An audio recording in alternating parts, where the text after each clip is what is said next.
My name is Mccarthy and I'm from the Guild of Dog Trainers. I'm going to talk to you today about dog training and some of the most important things that we can teach our dogs. So what is dog training?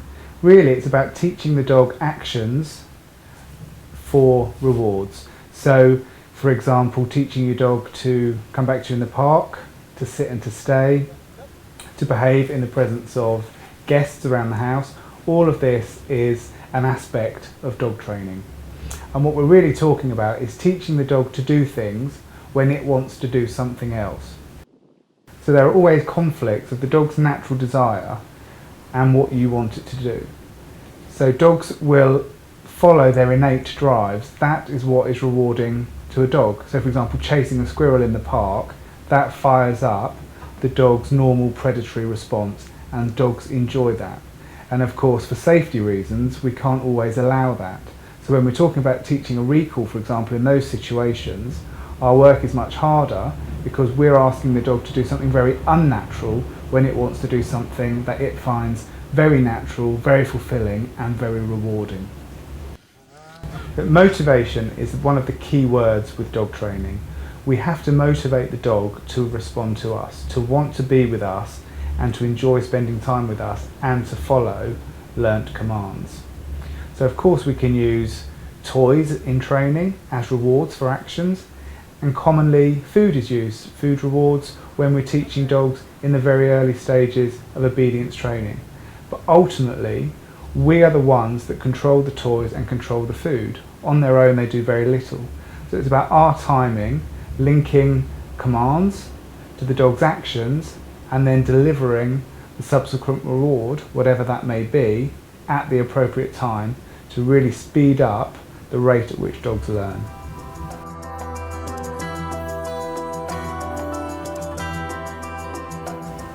Recall training is one of the most important things, if not the most important thing we can teach our dog. In wherever you live, whether you live in the country, you're going to encounter livestock, ramblers, horse riders, or whether you live in a town or a city where there are numerous other dogs that you encounter on a regular basis in the park, children in the park, people having picnics.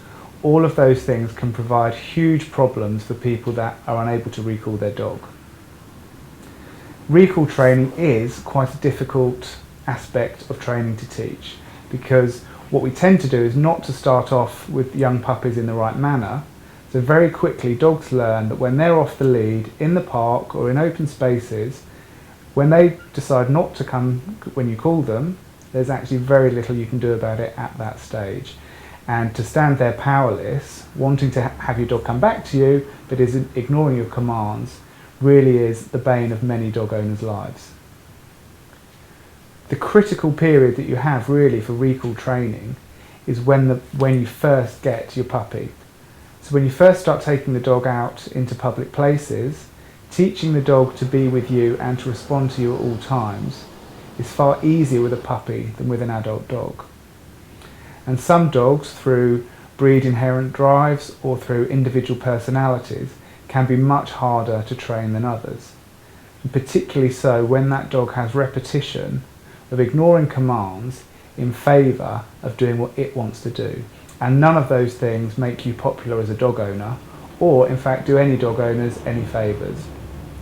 Teaching the recall to an adult dog can be very difficult, and therefore you really may need to seek specialist help from a dog trainer. A common mistake in dog ownership or in recall training is allowing the dog to find its own rewards in the park.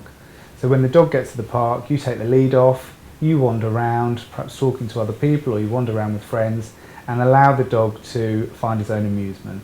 And that could be playing with other dogs, chasing around the park.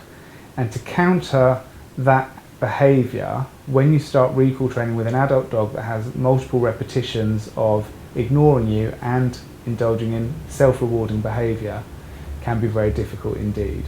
So it's really important that you start training with your young dog using a long line or some of the rewards that we mentioned earlier, because training at the critical stage, which is the earlier the better, prevents many problems occurring later and really does make your quality of life as a dog owner much better but equally, and probably most importantly, your dogs get a much better quality of life simply because you can go to more places, they can have some more freedom because you've invested time in the early recall training.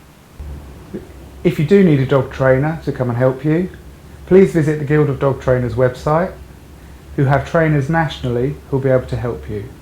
Speak to that trainer, satisfy yourself that they're the person that you wish to work with and that they can provide what you need, and then begin your dog training course.